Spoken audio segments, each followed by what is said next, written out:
अरे बच्चों, class 8th की साइंस की क्लास में आप सभी का एक बार फिर से स्वागत है बच्चों। और हम पढ़ रहे थे चैप्टर नंबर 6 कोशिका से अंगतंत्र तक। तो बच्चों, ये चैप्टर हम लोगों ने स्टार्ट कर दिया है पढ़ना। और चैप्टर नंबर 5 तक के जो हैं चैप्टर हम पढ़ चुके हैं। उसके अभ्यास प्रश्नों को हमने कॉपी में भी हल कर लिया है। उसके प्रश्नों को अगर आपने अभी तक नहीं किया है बच्चों, तो चैनल की प्लेलिस्ट में जा करके क्लास 8 साइंस की प्लेलिस्ट है, उसमें से देख करके आप अपना काम कंप्लीट कर सकते हैं। साथ ही वीडियो देख करके बच्चों आप चैप्टर को अच्छे से समझ सकते हैं। तो यहाँ पर बच्चों कोशिका से अंगतंत्र तक हमने चैप्टर स्टार्ट कर दिया था। और इसके जस्ट पहले वाले वीडियो में हम लोगों ने जाना था कि जो हमारा शरीर है वो विभिन्न अंगतंत्रों से मिल करके बना है, और अंगतंत्र बने हुए अंगों से। और जो है अंग जो है वो ऊतक, और ऊतक से भी छोटा क्या है कोशिका, यानी कोशिका जो है उन कोशिकाओं से मिलकर के जो है हमारा शरीर जो है वो बना है। कोशिका शरीर की जो है वो रचनात्मक एवं क्रियात्मक इकाई है। साथ ही बच्चों हम लोगों ने अमीबा और पैरामीशियम के बारे में जाना था, जो कि एक कोशीय जीव हैं, ठीक है। और इनके जो आकार है उसके बारे में भी जाना था कि विभिन्न आकृति की जो कोशिकाएं हैं उनके बारे में जाना था। गोलाकार कोशिकाओं के बारे में, लंबी शाखान्वित जो शाखाएं हैं और तर्करूपी शाखाओं के बारे में भी जाना था। और एक क्रियाकलाप के माध्यम से हमने जाना था कि जो प्याज की झिल्ली है उसकी कोशिकाएं जो हैं वो किस तरीके से दिखाई देती है, उसकी आकृति कैसी दिखाई देती है सूक्ष्मदर्शी के द्वारा देखने पर। तो ये चित्र का भी हम लोगों ने अवलोकन किया था इसके जस्ट पहले की वीडियो क्लासेस में। और जाना था कि सबसे बड़ी कोशिका जो है वो शुतुरमुर्ग पक्षी का अंडा है। सबसे छोटी कोशिका माइकोप्लाज्मा नामक जीव की होती है। और सबसे लंबी कोशिका जो होती है वो तंत्रिका कोशिका होती है, जो 1 मीटर तक लंबी हो सकती है। आज हमें पढ़ना था कोशिका की संरचना के बारे में, ठीक है। तो यहाँ पर देखिए बच्चों, कोशिका की संरचना जो है किसी भी चीज़ के लिए, उसके लिए उसकी संरचना का अध्ययन करने के लिए, चूँकि कोशिका सबसे छोटी इकाई है, तो छोटी इकाई है उसके जो संरचना है उसका अध्ययन करने के लिए हमें सूक्ष्मदर्शी की आवश्यकता होगी, ठीक। तो कोशिका का जो अध्ययन जो है सर्वप्रथम रॉबर्ट हुक नामक वैज्ञानिक जो थे उन्होंने सन 1665 में किया था। और इन्होंने बच्चों स्वयं के जो बनाए हुए सूक्ष्मदर्शी से कोशिका को देखा था कि कोशिका किस तरीके से दिखाई देती है। उन्होंने एक सूक्ष्मदर्शी बनाया था जिसकी सहायता से देखा था कि कोशिका जो है वो किस तरीके से दिखाई देती है। यहाँ पर देखिए बच्चों चित्र दिखाई दे रहा है, जो कि बच्चों पादप कोशिका और जंतु कोशिका का है। पादप कोशिका देखने पर कैसे दिखाई देती है सूक्ष्मदर्शी की सहायता से, ये उसका चित्र है। और जंतु कोशिका जो है कैसी दिखाई देती है वो उसका चित्र बताया गया है। तो यहाँ पर जो है चित्र जो देख रहे हैं इसमें पादप कोशिका का, तो यहाँ पर जो है ये हरित लवक है, यहाँ पर ये कोशिका भित्ति जो बनाई गई है इसकी होती है। और ये अंदर जो होती है वो रिक्तियाँ होती हैं, इसके अंदर जो है वो लिक्विड भरा होता है। और यहाँ पर देखिए जो ये दिख रहा है हिस्सा, ये राइबोसोम है, अंतःद्रवी प्रद्रवी जो है वो पदार्थ है इसमें भरा हुआ। और केंद्रक है, ये जो बड़ा सा दिख रहा है बच्चों, ये क्या है, इसका केंद्रक है। बाहर की जो होती है झिल्ली वो कोशिका झिल्ली कहलाती है। और कोशिका द्रव जिसके अंदर भरा होता है, और ये क्या है अंदर जो है वो माइटोकॉन्ड्रिया है, ठीक है। तो इस प्रकार से ये पादप कोशिका का चित्र है जो कि सूक्ष्मदर्शी की सहायता से देखने पे दिखाई देता है।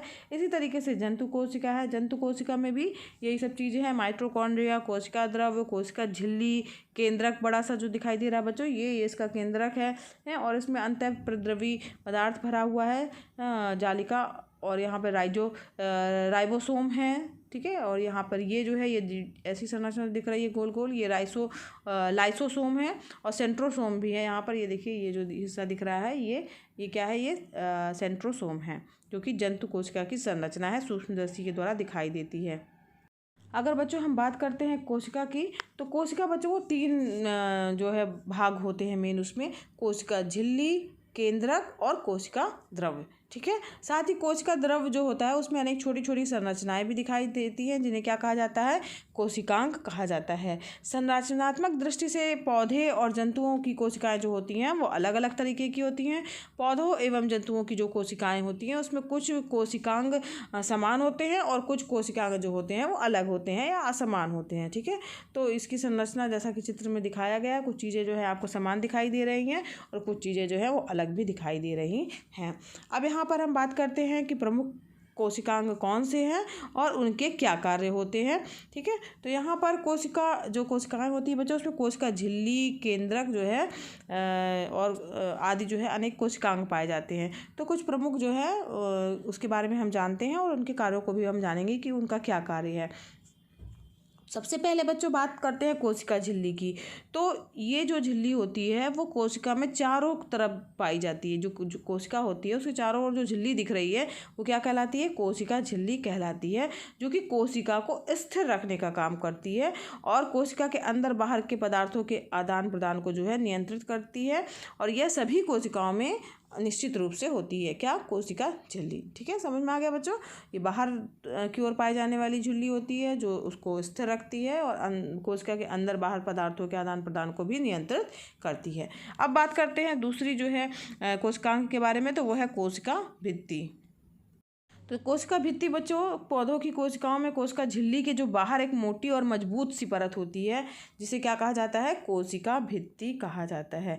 और यह बच्चों एक दृढ़ संरचना होती है जो कोशिका की रक्षा करती है और केवल पौधों में ही ये पाई जाती है कोशिका भित्ति। ठीक है, तो बहुत ये जो कोशिका झिल्ली जो हमने पढ़ा है, तो जो बाहर चारों तरफ जो है वो पाई जाती है ना, कोशिका को स्थिर रखती है, लेकिन उसके भी बाहर एक जो है मोटी और मजबूत परत होती है जो जिसे क्या कहा जाता है? कोशिका भित्ति कहा जाता है और दृढ़ संरचना होती है जो कि कोशिका की क्या करती है? रक्षा करती है बच्चों। और केवल ये पौधों में पाई जाती है। तीसरा अगर हम बात करें, तीसरा है भाग इसका केंद्रक। तो केंद्रक जो है वो सबसे महत्वपूर्ण कोशिकांग है कोशिका का, जो सामान्यतः जंतु कोशिका के मध्य में होता है, यानी बीचों में होता है। केंद्रक नाम ही है केंद्रक, यानी बीच वाला हिस्सा। तो जंतु कोशिका जो है होती है उसके तो बीच में मध्य में होता है, परंतु जो पादप कोशिका का चित्र हम लोगों ने देखा तो उसमें केंद्रक आपने देखा बच्चों ये परिधि की ओर होता है। तो ये जो है किनारे की तरफ होता है, परिधि के पास होता है। इसका कार्य क्या होता है? कोशिका की वृद्धि और विभाजन ये जो है इसी पर निर्भर करता है और यह पूरी कोशिका की रचना व कार्य पर नियंत्रण रखने का कार्य करता है। कौन? केंद्रक। ठीक है, तो यहाँ ध्यान दीजिए, केंद्रक महत्वपूर्ण कोशिकांग होता है और जंतु कोशिका के मध्य में होता है और पादप कोशिका की परिधि की ओर होता है और वृद्धि करने का काम और विभाजन का काम जो है वो केंद्रक ही करता है बच्चों। अब अगला जो है बच्चों कोशिकांग वो है कोशिका द्रव्य। तो केंद्रक और कोशिका झिल्ली के बीच में जो है एक लिक्विड जैसा पदार्थ भरा होता है जो जीव द्रव्य कहलाता है। उसी को क्या कहा जाता है बच्चों? कोशिका द्रव्य कहा जाता है। उसमें कई प्रकार के कोशिकांग पाए जाते हैं, जैसे माइटोकॉन्ड्रिया हो गया, गोल्जी काय हो गया, हरित लवक हो गया। तो ये सब जो है कोशिकांग पाए जाते हैं कोशिका द्रव्य के अंदर। और ये कोशिका द्रव्य केंद्रक और कोशिका झिल्ली के बीच में लिक्विड फॉर्म में जो है वो भरा होता है। ठीक है, अगला है बच्चों माइटोकॉन्ड्रिया। तो माइटोकॉन्ड्रिया क्या होती है? ये दोहरी झिल्ली से घिरी हुई कैप्सूल के आकार की संरचना होती है जो श्वसन क्रिया में भाग लेकर के ऊर्जा को उत्पन्न करती है, संचित करती है। और माइटोकॉन्ड्रिया को ही कोशिका का पावर हाउस कहा जाता है। अगर बात करें बच्चों पावर हाउस किसे कहा जाता है कोशिका का, ऊर्जा ग्रह किसे कहा जाता है, तो माइटोकॉन्ड्रिया को कोशिका का पावर हाउस कहा जाता है। ठीक है, अब हम बात करते हैं हरित लवक की। तो अब हरित नाम ही है बच्चों, तो इसका मतलब हुआ कि वो हरी हरी पादप कोशिकाओं में ही पाया जाता है। पौधों की जो कोशिकाएं होती है उसी में पाया जाता है और हरित लवक के कारण ही जो है पौधे प्रकाश संश्लेषण की क्रिया कर पाते हैं और अपना भोजन बना पाते हैं, यानी ये प्रकाश संश्लेषण का कार्य करता है हरित लवक। इसके बाद बच्चों अगला है तारक काय। तो यह केंद्रक के पास बच्चों पाया जाता है और कोशिका जब विभाजित होती है तो उसके विभाजन में ये सहयोग करता है और ये केवल बच्चों जंतु कोशिकाओं में पाया जाता है। ठीक है, अगला है रिक्तिका। तो ये पादप और जंतु दोनों की कोशिकाओं में पाई जाती है, परंतु पौधों में एक बड़ी रिक्तिका केंद्र में होती है और जंतु कोशिका में छोटी छोटी अनेक रिक्तिकाएँ कोशिका में बिखरी होती हैं। ठीक है, तो और इनका कार्य मेन क्या होता है? वो पानी, लवण आदि पदार्थों को संग्रह करना और इनकी मात्रा को संतुलित बनाए रखना इनका कार्य होता है रिक्तिका का। ठीक है, दोनों में ही पाई जाती है, पादप और जंतु कोशिका दोनों में ही पाई जाती है। अब अगला है बच्चों गाल्जी काय। तो ये पदार्थों का संश्लेषण करने, भंडारण ना और स्रवण करना इनका प्रमुख कार्य होता है। और अगला है बच्चों लाइसोसोम। तो ये जो है वो कोशिका में आने वाले जो पदार्थ हैं उसको पचाने का कार्य करते हैं। कौन? लाइसोसोम। और राइबोसोम जो होते हैं वो प्रोटीन संश्लेषण का कार्य करते हैं। ठीक है, तो लाइसोसोम जो है वो कोशिका में आने वाले पदार्थ को पचाने का कार्य करते हैं और राइबोसोम जो है वो प्रोटीन के संश्लेषण में सहायक होते हैं। ठीक है, और 12वां है बच्चों अंतःप्रद्रव्य जालिका।